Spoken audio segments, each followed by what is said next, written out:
Alors, est-ce qu'on est en live? Je pense que oui. On va attendre quand même une petite minute pour laisser le temps aux personnes inscrites de nous rejoindre. Bonjour à toutes et à tous. Bonjour à tous et à toutes.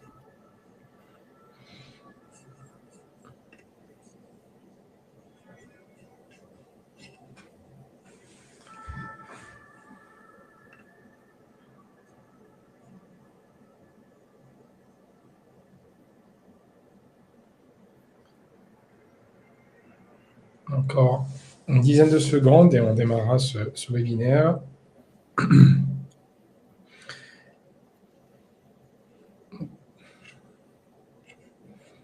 Allez, 11h01 minute, je pense qu'on va démarrer. Ça laissera aussi le temps aux autres de nous rejoindre. Donc, merci à toutes et à tous de vous être connectés en nombre pour ce webinaire qui suscite vraisemblablement l'intérêt de bon nombre de personnes. Donc, bonjour encore et merci de votre présence pour ce webinaire donc, dédié au règlement DORA, dont vous avez au moins dû entendre parler.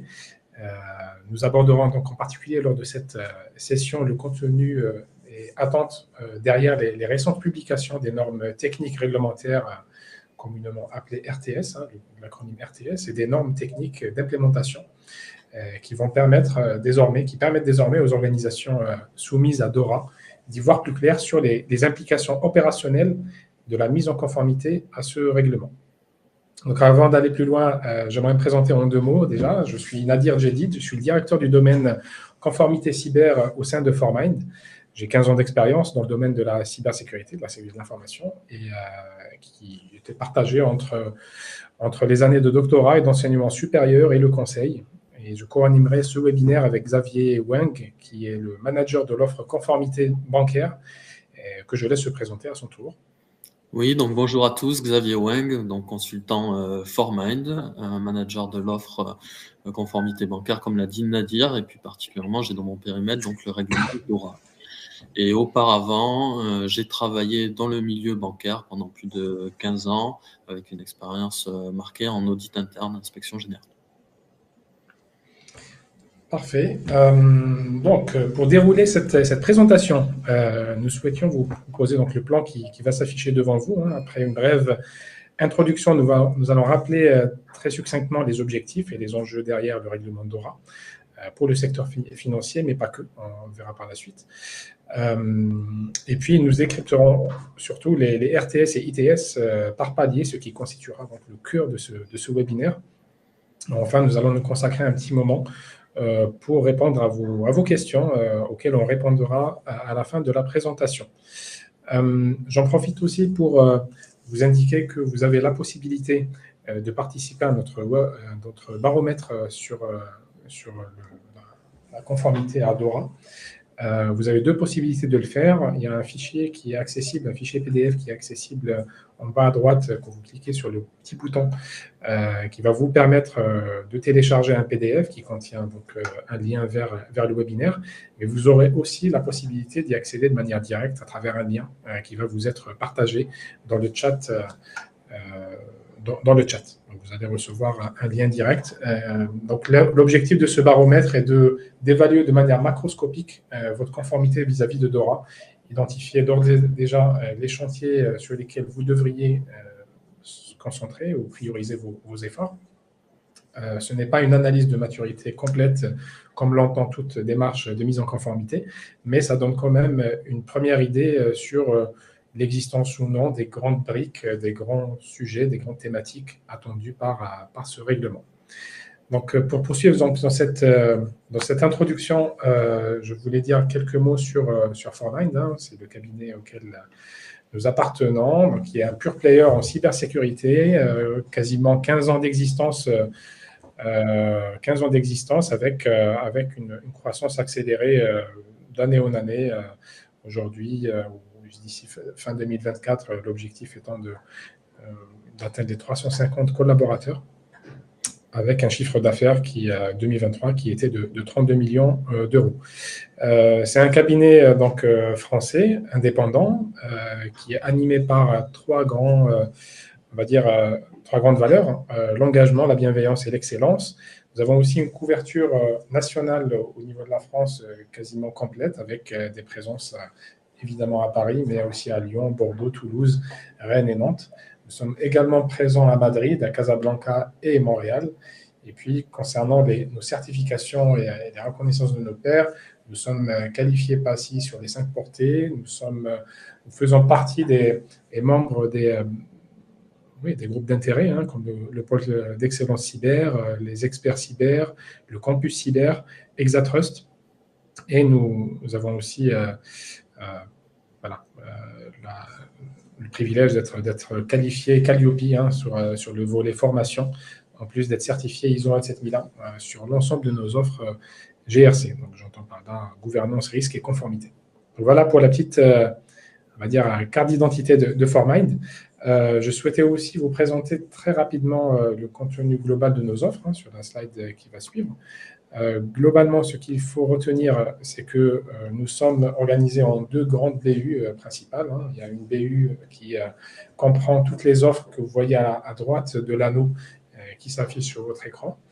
Nous avons des offres dédiées à l'accompagnement des RSSI, hein, qu'on appelle le CISO Desk, où on va fournir des accompagnements en termes de stratégie, de gouvernance SSI, de pilotage et contrôle, la gestion des projets SSI et l'appui RSSI au quotidien.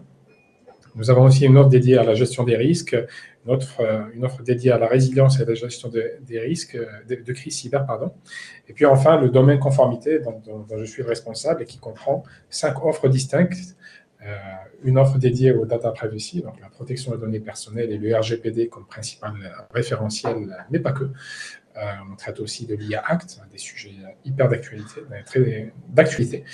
On gère aussi ici la conformité vis-à-vis des normes et standards comme l'ISO 27001, le NIST, et puis nous avons aussi l'offre homologation qui s'intéresse, elle, à la mise en conformité à NIS 2. C'est encore un autre sujet d'actualité dont j'aurai l'opportunité de présenter un webinaire dans à peu près un mois. Et puis enfin, on a 2 offres sectorielles, une dédiée au secteur de la santé et une au secteur bancaire qui nous concerne aujourd'hui et qui nous permet de traiter comme principal référentiel DORA, mais pas que. On traite également les référentiels liés au DSP2, à la PCI DSS et autres référentiels de la CPR. Voilà pour la petite présentation. Je vous propose de rentrer un petit peu plus dans le vif du sujet, donc avec un rappel très succinct du règlement DORA, de ses enjeux pour le secteur financier. Ce qu'il faut retenir ici, c'est que il ne vous a pas échappé que le 27 décembre 2022, l'Union européenne a publié les textes dits de niveau 1 sur le Digital Operational Resilience Act, donc DORA, qui fixe de nouvelles règles pour les entités financières et aussi leurs prestataires de services TIC. Donc, le TIC est un parti qu'on entend les technologies de l'information et de la communication. Pourquoi ? Dans le but de renforcer tout simplement la résilience opérationnelle face aux risques cyber. Donc, DORA vise ainsi à simplifier, à améliorer la résilience des organisations fournissant des services financiers au travers de 5 piliers qu'on a listés ici. Vous avez le pilier 1 qui aura pour principal objectif d'assurer que les institutions financières identifient, évaluent, surveillent et gèrent efficacement les risques liés au TIC. On a comme principale mesure ici les politiques de gestion des risques pour prévenir et atténuer et répondre aux incidents informatiques. On a aussi l'identification des risques potentiels à travers une méthode reconnue et établie dans le secteur pour anticiper sur les cyberattaques, sur les défaillances du système et la mise en place de procédures de résilience.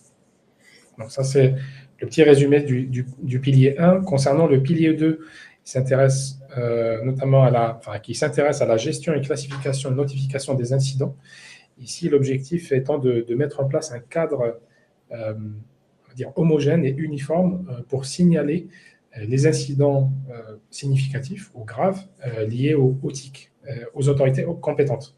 Donc ici, il s'agit de définir justement le seuil à partir duquel on va considérer que c'est un incident suffisamment grave pour être notifié aux autorités compétentes. On aura aussi des thématiques sur la classification de ces incidents, leur cartographie et puis la mise en place de procédures pour signaler rapidement de manière standardisée les incidents affectant la sécurité et la continuité des services. Pour ce qui est du pilier 3, on parle ici de tests de résilience opérationnelle numérique, l'objectif étant d'assurer que les systèmes et processus numériques soient testés régulièrement, à travers des pentests, mais pas que, pour vérifier l'efficacité des contrôles de sécurité. Il s'agit ici de revoir les BIA, revoir les tests PCA, PRA, de réaliser des tests de pénétration pour avoir le cœur net et suffisamment confiance en la résilience et la solidité du système que l'on a mis en place. Et puis pour les institutions critiques, des tests plus complexes sont attendus sur une base de scénarios dits de TLPT. On verra par la suite dans le détail ce que cela signifie. Et puis pour terminer rapidement sur le contenu du texte de niveau 1, on a le pilier 4 qui lui est dédié à la gestion des risques liés aux TIC par des tiers. C'est un petit peu le pendant du pilier 1, mais cette fois-ci, on a pour objectif de nous assurer que les tiers de services TIC sur lesquels repose la fourniture du service financier soient suffisamment résilients, que les actifs confiés à ces opérateurs, à ces fournisseurs de services, soient suffisamment protégés vis-à-vis des risques inhérents aux actifs confiés, etc. Donc ça passe par des mesures contractuelles, par la définition de plans d'assurance sécurité, par des audits inopinés ou programmés, etc. Donc tout un arsenal pour prouver et maîtriser les tiers. Et puis enfin, le pilier 5 qui est assez particulier parce qu'il concerne les institutions financières de manière particulière.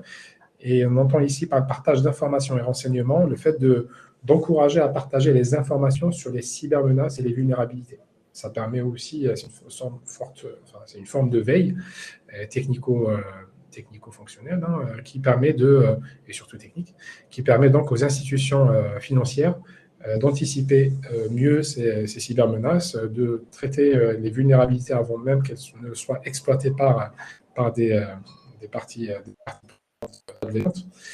Et puis renforcer la coopération entre les autorités de régulation et les acteurs du secteur pour lutter contre les cyberrisques. Voilà. Globalement, voilà ce qu'on retient de ces 5 piliers. Bien sûr, c'est les textes de niveau 1 qui sont venus,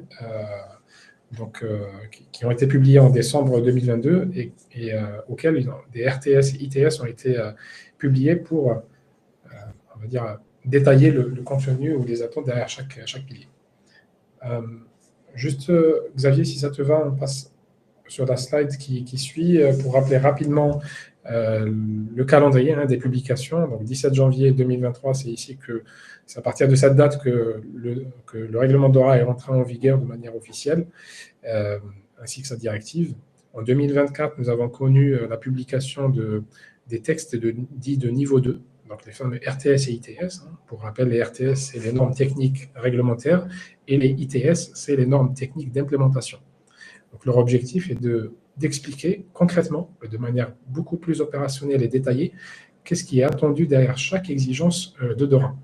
Donc, le 17 janvier, on a eu une première salve d'ITS qui ont été publiées, qui sont listées ici. Et le 17 juillet, la deuxième salve est arrivée pour compléter maintenant tout le texte autour de DORA.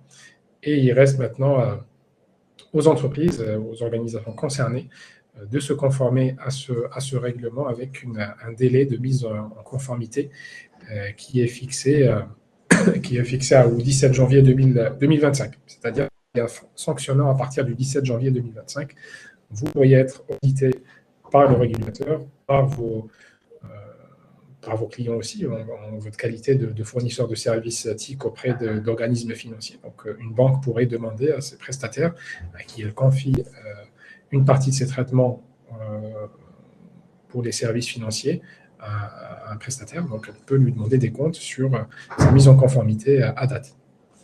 Voilà pour le calendrier. Pour ce qui est du champ d'application, justement, ici, on ne va pas tout lister parce que les établissements financiers se reconnaissent déjà dans ce groupe d'établissements que l'on a listé juste à gauche. Mais peut-être ce qui pourrait être encore plus intéressant et au vu on va dire, du profil des participants qui sont inscrits à ce webinaire, c'est plutôt les prestataires de services TIC où ici, il est attendu que les obligations contractuelles à mettre en œuvre entre les entités financières et les prestataires de services TIC soient réalisés.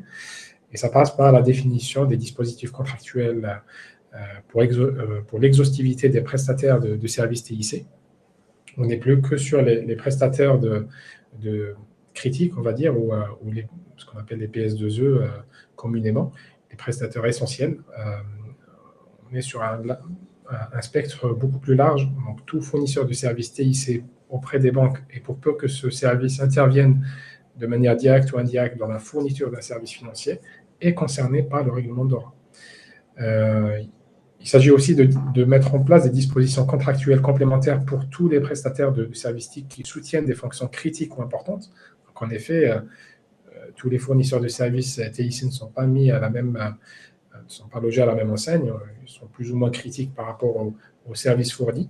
Et donc, il est attendu, on va le voir par la suite, qu'un principe de proportionnalité soit appliqué à ces fournisseurs de services afin de garantir qu'ils puissent déjà répondre à leurs engagements contractuels et puis garantir la conformité réglementaire, notamment à DORA, aux entreprises qui s'appuient sur leurs services.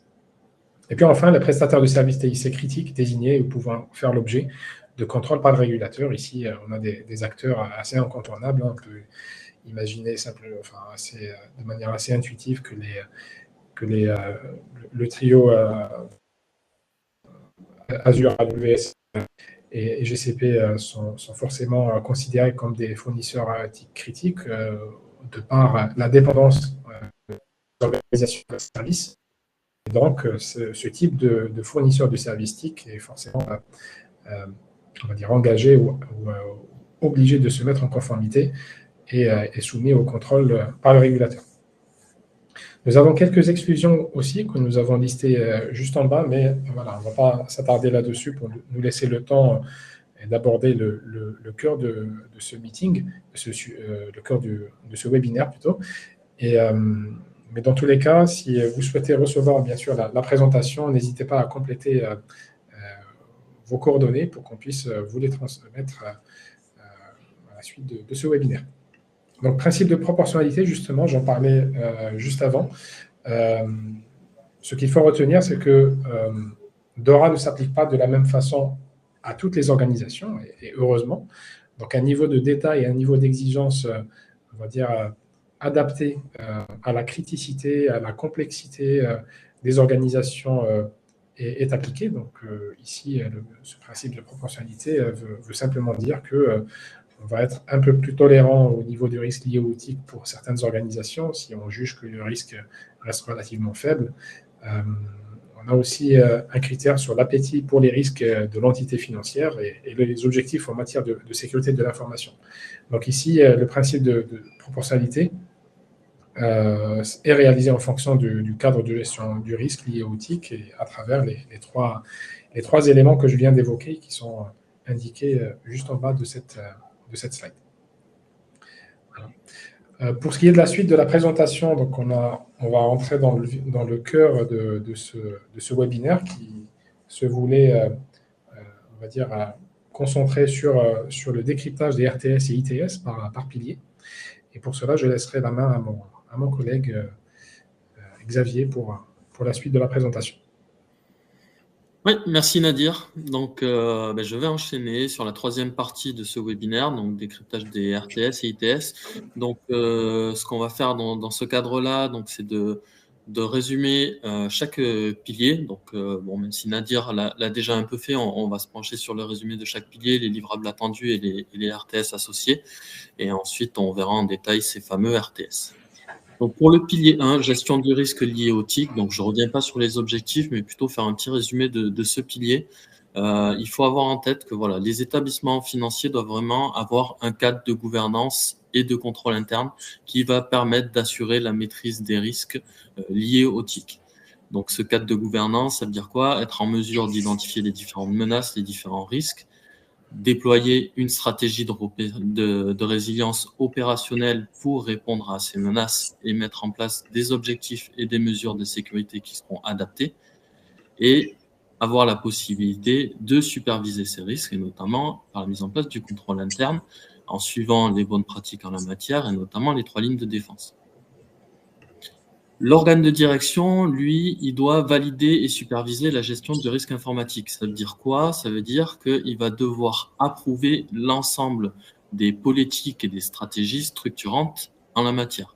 Les approuver, ça veut dire les approuver à minima 1 fois par an pour dire on est OK avec ces objectifs de sécurité, on est OK avec cette stratégie-là. Et pour pouvoir bien faire cette approbation, ils devront être formés en matière de gestion du risque. Donc ça, c'est une nouveauté par rapport aux exigences passées des régulateurs, c'est que vraiment l'organe de direction devra être formé sur le sujet. Le pilier va définir aussi, va indiquer en tout cas des politiques dont les entités financières devront mettre en place. Et on a au travers du texte de niveau 1 un premier aperçu de ce qui devra être contenu dans ces politiques-là. On aura une vision beaucoup plus détaillée au travers des RTS, du RTS qui a été publié sur le sujet. Donc les livrables attendus, ce fameux cadre de gestion du risque, de gestion des risques, la stratégie de résilience opérationnelle numérique. Sur le volet résilience à proprement dit, on va avoir les plans de continuité des activités, les plans de reprise des activités, des politiques de sauvegarde et de restauration qui seront à mettre en œuvre, des plans de formation du personnel, évidemment des analyses de risque, des analyses d'impact pour pouvoir mettre en place ce cadre de gestion du risque, et comme je l'ai dit, tout l'ensemble de politiques de protection et de prévention du système d'information. Si on se concentre maintenant sur ce fameux RTS, donc qui avait pour objectif d'harmoniser les outils, méthodes, processus et politiques de gestion du risque liés au TIC, là-dessus, il faut savoir qu'il y a quand même 34 politiques et procédures qui seront à mettre en œuvre. Donc on ne va pas les balayer une à une, mais c'est quand même un nombre conséquent de politiques, une charge importante dans la mise en œuvre, ou en tout cas la mise à jour de l'ensemble de ces procédures. Et donc on va couvrir toutes les thématiques relatives à la cybersécurité. Même si on ne va pas dans le détail, il y a quand même des points et des principes clés importants à avoir en tête pour se conformer. Dans un premier temps, le RTS réaffirme donc le principe de proportionnalité, d'adapter les mesures de sécurité en fonction de votre stratégie d'entreprise et de la criticité des fonctions qui sont, des activités qui sont établies. On a quand même des mesures de sécurité techniques qui sont potentiellement impactantes et complexes à mettre en œuvre. Je pense notamment à la mise en place d'un SI d'administration, de segmenter son réseau, de mettre en place de l'authentification forte. Voilà, des mesures de sécurité qui sont imposées aux établissements financiers pour avoir un certain niveau de maturité. Donc ça, c'est des coûts à anticiper également si jamais c'est des éléments que vous n'avez pas mis en œuvre. On va aussi retrouver dans ce RTS des outils, des méthodes et des critères pour détecter les activités anormales, les problèmes de performance réseau et des incidents liés au TIC. Donc là, les critères sont bien définis. Il faudra bien s'appuyer sur ce qui est indiqué au travers de ce RTS.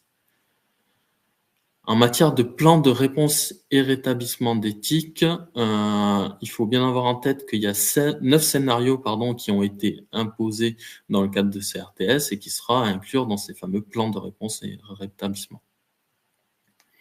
Sur le volet plan de test et continuité, le RTS impose que les tests soient réalisés en incluant les prestataires de services TIC qui participent à l'activité qui sera testée. Et enfin, dernier point, qui rentre dans le cadre de la supervision du cadre de gestion du risque, il est exigé au travers de DORA qu'un réexamen de ce cadre de gestion soit réalisé tous les ans. Dans le texte de niveau 1, on n'avait pas le contenu ni le format de ce rapport qui a formalisé. Là, il est bien précisé au travers de ce RTS. Et donc, je vous invite à en prendre connaissance et à s'appuyer sur la définition de ce format. Je vous propose maintenant de passer au pilier 2, gestion, classification et notification des incidents liés au TIC. Donc l'objectif du pilier 1, je le rappelle, c'est vraiment harmoniser la gestion des incidents informatiques pour tout le monde, notamment en définissant des critères de classification des incidents majeurs. Et l'objectif aussi du régulateur, c'est de mettre en place un processus de signalement des incidents majeurs pour améliorer la résilience opérationnelle numérique de l'ensemble de l'écosystème financier.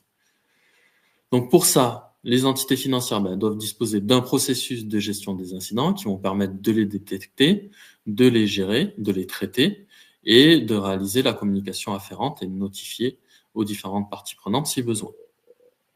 Donc, il y a des mécanismes de détection qui doivent être mis en place. Les incidents, ils doivent être qualifiés selon des critères bien spécifiques et donc qui ont été redéfinis et précisés dans le RTS qu'on va voir par la suite. Et les incidents majeurs doivent être déclarés aux autorités compétentes. Les livrables attendus, une stratégie de gestion des incidents informatiques, un processus de classification des incidents informatiques, un plan de réponse aux incidents et une politique d'examen post-mortem des incidents qui est important dans le cadre de l'amélioration continue qui est imposée dans DORA, donc à savoir identifier les causes originelles de l'incident et s'assurer qu'on a bien traité cet incident pour ne pas qu'il revienne par la suite. 3 RTS, ITS publiés sur le sujet, donc celui des critères de classification des incidents qu'on va voir tout de suite. Donc celui-là a été publié au journal officiel. Donc pour indiquer comment on classifie, comment on identifie un incident majeur. Pour ça, on utilise différentes catégories qui contiennent des critères et qui contiennent des seuils. Donc comment on identifie un incident majeur? On l'identifie à partir du moment où celui-ci a touché un des services critiques qui est précisé dans la catégorie 6. Donc, c'est des éléments que j'ai mis en gras. Donc, l'incident touche des réseaux ou SI soutenant des fonctions critiques. L'incident touche des services n'étant pas accessibles à tout le monde et qui sont surveillés par une autorité compétente. Et s'il y a eu un accès réussi, malveillant et non autorisé au réseau et ou au système d'information. Donc voilà, ça sera un incident majeur. On sera dans le cadre d'un incident majeur également quand on va atteindre la catégorie numéro 5, perte de données. Donc les réseaux et les systèmes d'information font l'objet d'un accès réussi, malveillant et non autorisé, et l'incident est susceptible d'entraîner des pertes de données. Et enfin, le dernier cas où on sera dans le cas d'un incident majeur, ça sera si au moins 2 autres seuils sont atteints. On a également le cas particulier des incidents récurrents. Parce que un incident, lui tout seul, peut ne pas être défini comme incident majeur. Par contre, s'il est récurrent, il peut devenir incident majeur, à condition de remplir toutes les conditions qui sont énoncées ici. Donc, il faut qu'il se soit produit au moins 2 fois en 6 mois, qu'ils ont la même cause originelle apparente, et qu'ils remplissent collectivement les critères pour être considérés comme un incident majeur, comme on a vu dans la slide précédente. Et dans ce cas-là, on va considérer ces incidents récurrents comme majeurs. Sur le volet cybermenace importante, maintenant, il faut savoir qu'une cybermenace a été définie comme importante de la même façon si elle remplit tous les critères suivants. Donc, elle est susceptible de toucher des fonctions critiques ou importantes de l'entité. Elle est susceptible de toucher d'autres établissements financiers, prestataires, clients, contreparties financières. Il faut aussi que la probabilité qu'elle se matérialise soit grande et que si elle se matérialise, la menace pourra remplir ou atteindre les critères qui sont énoncés. Donc, les critères de criticité des services touchés, le seuil d'importance significative sur les clients, contreparties financières ou transactions qu'on a vu dans la slide précédente, et le seuil d'importance significative sur la répartition géographique. Voilà. Les autres seuils peuvent également être pris en compte pour identifier les cybermenaces importantes.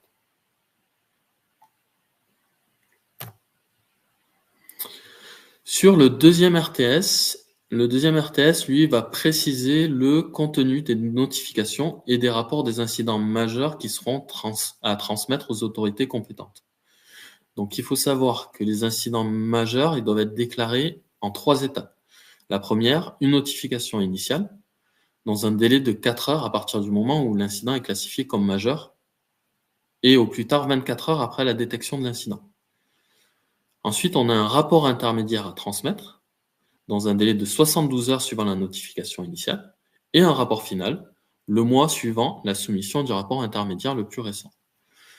Donc, ce processus de déclaration, il faut savoir que c'est pas quelque chose de nouveau. Ça se rapproche très fortement de ce qui a déjà été exigé par les régulateurs. Et malgré tout, DORA vient apporter des champs complémentaires.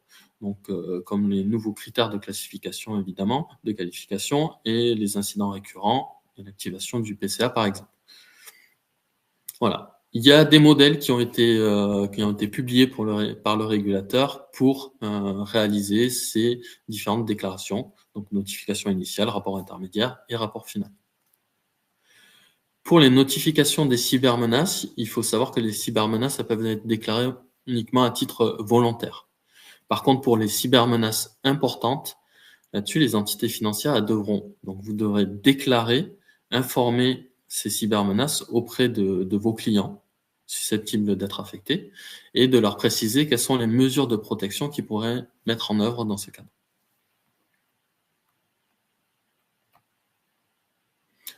Je vous propose maintenant de passer au pilier 3, les tests de résilience opérationnelle numérique. Donc, comme l'a dit Nadir, l'objectif, c'est de renforcer la résilience opérationnelle numérique par le recours à des audits techniques SSI pour vérifier que notre système d'information est bien protégé. Et pour les acteurs systémiques, il est exigé de mettre en place des tests de pénétration fondés sur la menace, donc des tests avancés qu'on appelle plus communément les TLPT. En résumé, le pilier, qu'est-ce qu'il demande? Il exige à ce que on met en place un programme complet de tests de résilience opérationnelle. Par programme complet, on entend un véritable plan d'audit pluriannuel qui va s'appuyer sur une approche qui est fondée par les risques et qui va permettre d'auditer, en tout cas de couvrir l'ensemble de notre système d'information que l'on souhaite auditer, et à minima, les systèmes les plus critiques. Et donc là, tous les ans, il faut savoir que les systèmes les plus critiques doivent être audités. Il faudra définir des procédures pour permettre de s'assurer de la correction des vulnérabilités mises en évidence au cours de ces tests. Et donc, comme je l'ai dit, pour les acteurs systémiques, réaliser des TLPT tous les 3 ans. Les livrables attendus, ce fameux plan d'audit, donc le programme de test de résilience opérationnelle numérique, et les plans de remédiation suite aux tests de résilience. Un RTS associé, donc qui va spécifier comment les tests de pénétration fondés sur la menace doivent être réalisés. Et c'est un RTS qui a été publié conformément au framework Tiber. Le premier étant le Tiber EU qui a été publié au niveau européen, et plus dernièrement, le Tiber FR a été publié par la Banque de France. Les étapes clés pour se conformer. Dans un premier temps, savoir si, par rapport au RTS, ce qui est indiqué, c'est de savoir si votre établissement est soumis ou non au TLPT. Pour ça, il faut savoir que le RTS a défini des critères d'éligibilité, notamment en fonction de la typologie de l'établissement et différents critères qui sont précisés dans les textes. Et ensuite, il faut savoir qu'il y aura des entreprises, des établissements financiers qui seront sélectionnés directement par ce qu'on appelle les autorités de TLPT, qui sont au final les régulateurs en France, sur la base des critères suivants, donc le facteur lié à l'impact et au caractère systémique, et les facteurs liés au risque TIC. Si vous êtes éligible, il faudra donc planifier la réalisation d'un TLPT. Il faut savoir que les TLPT sont quand même des tests qui sont conséquents.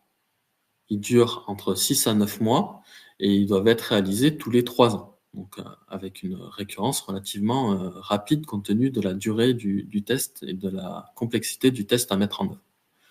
Donc, ces tests-là, ils doivent couvrir plusieurs, voire la totalité des différentes fonctions critiques et importantes que vous avez identifiées.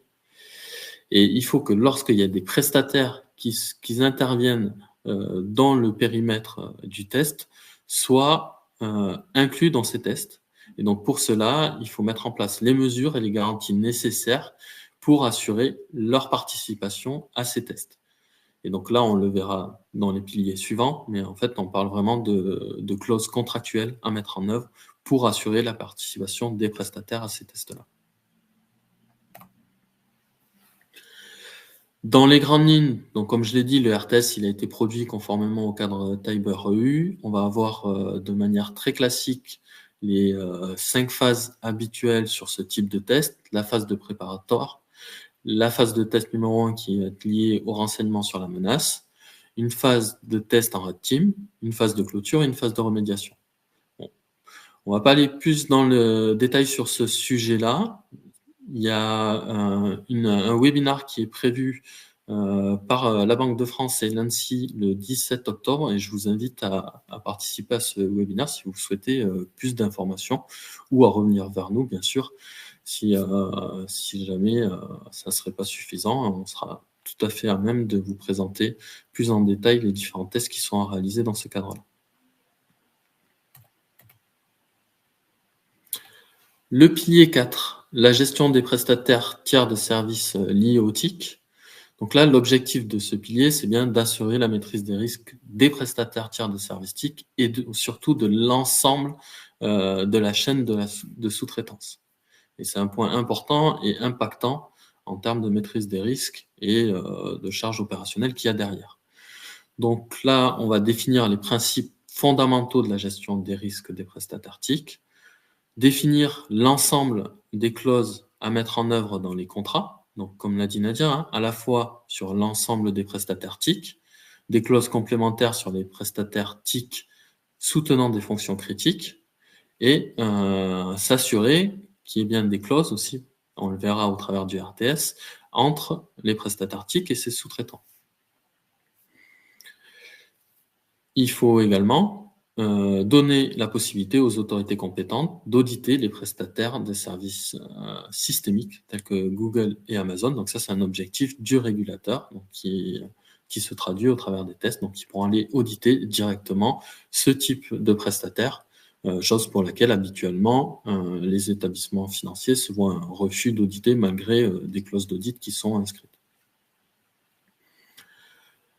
Le résumé sur le pilier en termes d'exigence, donc bien traiter les risques liés aux prestataires en tant que partie intégrante du risque lié au TIC, mettre en place cette stratégie en matière de risques liés aux prestataires, définir comment on va évaluer nos prestataires, sur la base de quels critères et à partir de quel seuil on acceptera de travailler avec tel ou tel prestataire.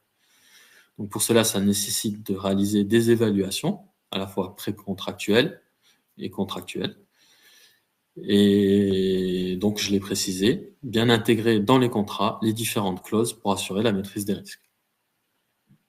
En termes de livrables attendus, donc cette fameuse stratégie en matière de risque, les politiques portant sur le recours à des prestataires fournissant des services soutenant des fonctions critiques, donc vraiment une politique dédiée sur ces prestataires critiques et importants. Disposer d'un inventaire des prestataires, donc là c'est le fameux registre d'informations pour lequel on a eu un ITS dédié, et définir surtout des stratégies de sortie et des accords contractuels avec des prestataires de services TIC soutenant des fonctions critiques. Et il faut savoir que ces stratégies de sortie devront être testées par les établissements financiers. Si on fait un focus maintenant sur les RTS, donc on a un premier RTS qui va définir quel est le contenu, les principes clés de la politique sur les accords contractuels portant sur les prestataires critiques et importants. Donc, quels sont ces différents principes clés? On va retrouver des principes de gouvernance. Donc, encore une fois, on a ce volet réexamen de ce cadre, de cette politique. On va avoir il faudra définir la méthodologie d'identification des fonctions critiques, les différents rôles et responsabilités, etc. Les autres principes clés ont le cycle de vie de l'externalisation, donc bien définir comment préciser ce cycle d'externalisation, le cycle de vie des contrats et les différents jalons et les points d'attention qu'il y aura en termes de maîtrise des risques. L'évaluation préliminaire des risques, les différentes diligences raisonnables à identifier. Donc là, on est vraiment sur l'analyse de risque du prestataire. Identifier s'il n'y a pas des conflits d'intérêts. Les clauses contractuelles, évidemment, on en a parlé. La façon dont on va suivre les accords contractuels et la partie sortie et résiliation d'accords contractuels. Si je passe maintenant sur le ITS, et donc le fameux registre d'information, donc ce fameux registre qui va nous permettre d'identifier l'ensemble des prestataires. Alors, l'ensemble des prestataires de l'établissement financier, mais si vous êtes un groupe, ça sera l'ensemble des prestataires au niveau consolidé et au niveau sous-consolidé. Ce modèle qui a été publié par les régulateurs, il est relativement conséquent dans le sens où on va avoir un nombre important d'informations à aller récupérer, donc qui sont découpées en différentes familles. On va avoir informations sur les groupes, informations sur les accords, les parties signataires de l'accord, les usages des services, l'information sur les prestataires, les fonctions qui utilisent les services fournis par des prestataires et les évaluations de risque pour les services soutenant des fonctions critiques et importantes. Il est relativement conséquent. Pourquoi? Parce qu'à partir de ce modèle, on a vu qu'on avait un certain nombre d'onglets sur lesquels il fallait donc renseigner l'ensemble de ces informations.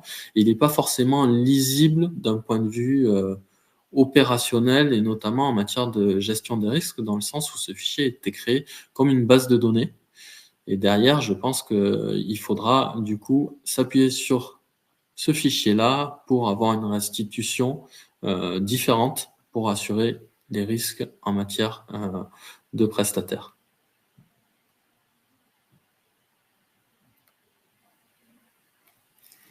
Enfin, s'agissant du dernier RTS sur ce pilier, on va parler des éléments à vérifier lors de la sous-traitance des services critiques.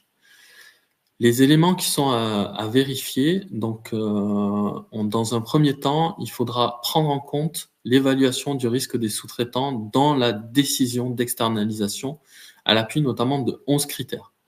Donc, au moment où on va décider d'une externalisation d'un prestataire tiers de service TIC, il faudra regarder tous ces sous-traitants et faire véritablement une analyse de risque pour également ces sous-traitants. Donc les 11 critères, ils sont listés: le type de service, la localisation du sous-traitant, la longueur de la chaîne de sous-traitance, la nature des données partagées, le pays où la prestation est réalisée, savoir, dans le cas où vous êtes un groupe, savoir si le sous-traitant est intra-groupe ou hors groupe, savoir s'il dispose d'agréments, que ce soit UE, non UE, et s'il est supervisé par des régulateurs.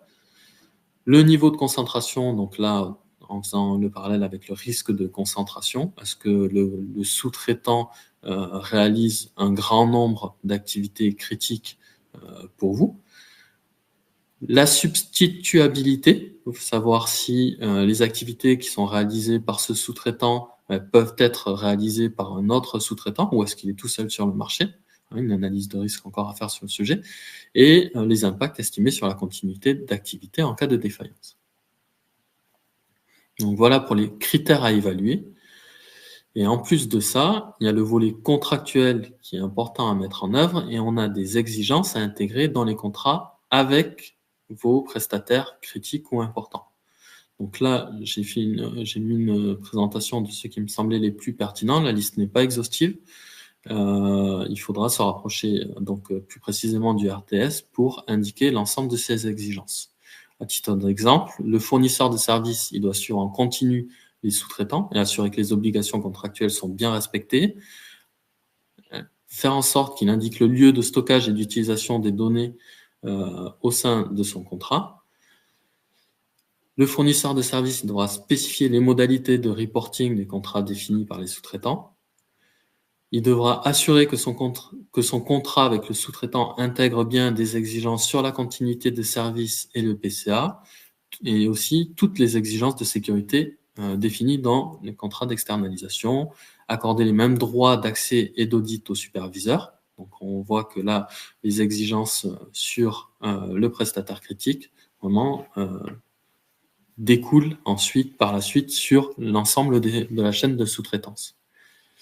Et également les modalités en cas de changement de sous-traitance, c'est-à-dire les notifications du sous-traitant et du prestataire critique auprès de vous, établissement financier, et aussi avoir la possibilité de changer de prestataire, de changer de prestataire dans le cas, et de mettre cession en fait au contrat dans le cas où le sous-traitant ne vous conviendrait pas, le nouveau sous-traitant ne vous conviendrait pas. Donc voilà. des exigences et donc des évaluations relativement importantes et impactantes pour la mise en conformité dans le cadre de DORA. Enfin, le pilier 5, donc lui, n'a pas de RTS associé, hein, c'est un pilier optionnel, le dispositif de partage d'informations. Donc là, c'est vraiment l'objectif, c'est de créer des canaux d'échange et d'informations sur les cybermenaces entre les établissements financiers. Et voilà, si vous souhaitez y participer, il faudra notifier de votre souhait de participation aux différentes autorités compétentes. Donc j'en ai terminé avec l'ensemble voilà, des piliers, des RTS, ITS associés. Je vous remercie pour votre écoute. Nadir, tu voulais évoquer un dernier sujet? Je voulais compléter avant de répondre aux questions que l'on a reçues au fil de l'eau dans le chat et auxquelles on va répondre bien sûr avec grand plaisir. Je voulais aussi en profiter pour dire un petit mot sur l'offre d'accompagnement de ForMind sur ce sujet DORA, ou de manière plus globale sur les sujets de mise en conformité aux différents référentiels, hein, que ce soit des réglementations, des lois, des standards applicables à vos contextes respectifs. Donc, on réalise un accompagnement qu'on appelle 360, hein, qui va de l'évaluation de l'applicabilité du référentiel jusqu'à la préparation aux audits, hein, en passant par l'analyse de maturité ou l'audit de conformité qui va nous permettre d'analyser les écarts par rapport au règlement ou au référentiel de manière plus large applicable à votre contexte, de produire aussi des plans de mise en conformité et de présenter cette feuille de route aux parties prenantes avec les budgets afférents pour qu'on puisse jalonner ces projets de mise en conformité dans le temps. Nous réalisons aussi des accompagnements à la mise en conformité. Ça passe ici, on concentre nos efforts sur la production, surtout de ce qui est attendu en termes de corpus documentaire SSI, et on accompagne aussi les équipes à décliner de manière opérationnelle ce qui est décrit dans ces documents, dans ces politiques et procédures, de manière concrète dans leurs activités et dans leurs processus. Et puis aussi, on accompagne dans le coaching avant les audits, que ce soit des audits par des régulateurs ou des audits dans une optique d'obtention d'une certification, hein, comme l'ISO 27001. On réalise aussi ce qu'on appelle le coaching des répondants pour qu'ils puissent se retrouver dans la documentation et puis répondre de manière pertinente à leurs auditeurs. Alors, je vais juste prendre le temps de lire quelques questions que nous avons reçues et je vous en remercie dans le chat. Notamment une de la part de Maximilien dans la société où fournit un service SaaS de communication autour des données RH. La question était de Maximilien, c'était de savoir si leurs utilisateurs, qui sont donc pour la plupart des collaborateurs managers RH de leurs clients, de par les activités réalisées, donc nous ne réalisons pas de services financiers, pouvons-nous considérer que nous ne sommes pas concernés par le règlement DORA, même si nos clients du secteur financier le sont. Donc en effet, c'est une application en SaaS de traitement RH qui est mise à disposition aux clients de cette société, et Maximilien voulait savoir s'ils étaient concernés par DORA. Alors, il y a un premier niveau de réponse déjà à considérer, c'est que bien sûr, le règlement DORA s'applique principalement aux entités du secteur financier, à leurs prestataires de services critiques. De prime abord, et même si vous ne fournissez pas de services financiers directement, si la solution que vous proposez à vos clients du secteur financier rentre dans le cadre d'un service critique pour la fourniture d'un service financier à travers cette gestion RH, il se peut que vous soyez concerné indirectement par les exigences de DORA via vos clients.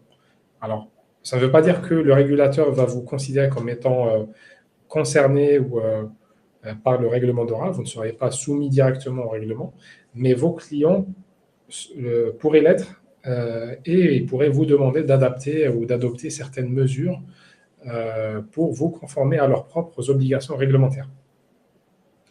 Voilà, en résumé, il serait judicieux d'évaluer avec vos clients financiers la criticité des services que vous leur proposez, si cela intervient dans la fourniture d'un service financier de manière directe ou indirecte, et de vérifier s'ils exigent de votre part une conformité à DORA en termes de résilience liée au TIC. Je complète rapidement, Nadir. Ouais, je confirme tes propos. Hein. C'est vraiment un impact indirect de DORA dans le sens où vos clients sont établissements financiers vont venir vous exiger la mise à jour des contrats par rapport à ce qui est exigé dans DORA pour eux. Donc, et ils viendront, du coup, ils seront dans l'obligation de s'assurer que les risques sont maîtrisés, donc s'assurer que vous maîtrisez correctement l'ensemble de votre système d'information et la sécurité afférente. D'ailleurs, j'en profite aussi pour rappeler à nouveau le baromètre qui a un double objectif.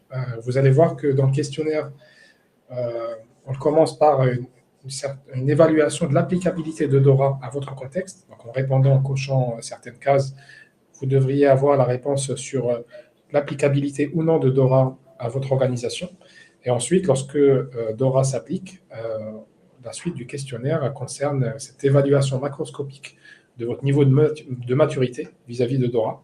Et à la fin de ce baromètre, vous aurez une restitution personnalisée pour vous situer par rapport aux autres répondants. Donc, il est important aussi de savoir que votre participation reste complètement anonyme par rapport aux autres participants. Nous serons les seuls à savoir que vous avez répondu et si vous nous laissez vos coordonnées et le nom de votre entreprise.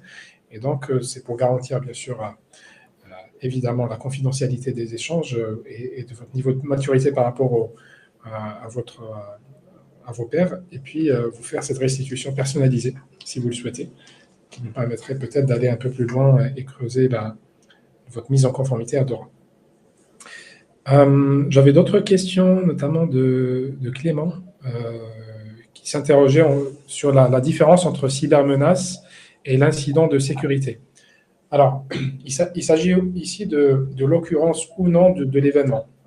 On parle d'incident de sécurité lorsque l'événement se réalise, lorsqu'il est concret. Donc là, on est devant un incident de sécurité qu'il va falloir traiter. La cybermenace, c'est un incident potentiel qui pourrait arriver. Donc, on n'est pas encore dans une situation où l'on subit l'incident, mais on a des probabilités que ça arrive. Et la cybermenace, l'étude sur la cybermenace permet d'anticiper justement ces éventuels incidents, d'essayer de les éviter, c'est le mieux, ou d'en réduire l'impact à minima. Il y avait d'autres questions sur les acteurs systémiques, une définition sur les acteurs systémiques. Je ne sais pas si tu veux répondre, Xavier, sinon je peux prendre. Alors, oui, comme je le disais dans la présentation, donc il y a des critères qui ont été définis par les régulateurs pour identifier les acteurs systémiques. Et il y aura aussi, alors quand on parle d'acteurs systémiques, il y en a au niveau des établissements financiers et au niveau des prestataires. Donc voilà. Dans les deux cas, de toute façon, ils seront identifiés par les régulateurs et ils seront notifiés en tant que systémiques. Et étant donné qu'ils seront systémiques, ils auront un certain nombre d'exigences à suivre complémentaires qu'on a pu voir dans DORA. Donc, voilà, c'est ça. Pour le coup. Oui, ça désigne les institutions tout simplement qui ont un impact significatif sur le système financier global. On a une liste qui s'appelle le SAIFI, qui est maintenu par les régulateurs, les institutions financières d'importance systémique, et qui permet de les identifier. J'avance sur les questions pour respecter quand même le créneau qui nous a été accordé pour cet échange. Comment gérer les contrats? Avec toujours la question de Clément, comment gérer les contrats avec des Google, AWS et Microsoft, leur imposer des clauses rigoureuses? Alors en effet, devant ces acteurs-là, vous n'aurez pas suffisamment de marge de manœuvre ni de moyens de négocier quelconque clause contractuelle. Il y a des CGU, il y a des conditions générales d'utilisation et des CGV qui doivent être acceptés ou pas par les consommateurs de leurs services sans possibilité de négocier les clauses. En revanche, on avait évoqué tout à l'heure les acteurs systémiques, justement, et les prestataires systémiques, et on peut considérer que ces acteurs-là, et de par la dépendance du marché à leurs services, soient considérés comme systémiques, et donc soumis directement à DORA et surveillés directement par le régulateur. Donc là, leur conformité est plutôt, on va dire, garantie par le suivi rigoureux des régulateurs plutôt que de négocier des clauses contractuelles avec eux, ce qui est complètement impossible. Et donc, pour répondre concrètement, c'est le régulateur qui va imposer à ces acteurs systémiques de mettre à jour leur contrat conformément à ce qui est exigé dans DORA. Exactement. On a une dernière question d'Armel. La certification ISO 27001 est-elle une garantie suffisante pour un prestataire informatique de TIC? Alors, très intéressant, en effet, c'est une remarque, question pertinente. En effet, alors DORA n'indique pas, ne fait pas référence à quelconque autre référentiel ou standard. On n'évoque pas l'ISO 27001 clairement dans DORA. Pour autant, et cela fait partie aussi de nos activités de veille, nous avons pu comparer l'ISO 27001 avec DORA et voir quel est le degré de couverture de DORA par l'ISO 27001. Et en effet, on est sur un degré de couverture suffisamment élevé pour considérer la mise en conformité à l'ISO 27001 comme étant un premier pas vers la conformité à DORA. Cela permet aussi de donner des garanties suffisantes à vos clients, notamment du secteur financier, à travers votre certification. Et donc, la réponse, si la question était de savoir s'il était judicieux d'adopter l'ISO 27001 comme garantie ou comme gage de confiance par rapport à la conformité à DORA, j'ai tendance à répondre oui. Même si ça ne couvre pas tout, il va falloir ajouter les quelques spécificités de DORA quand même.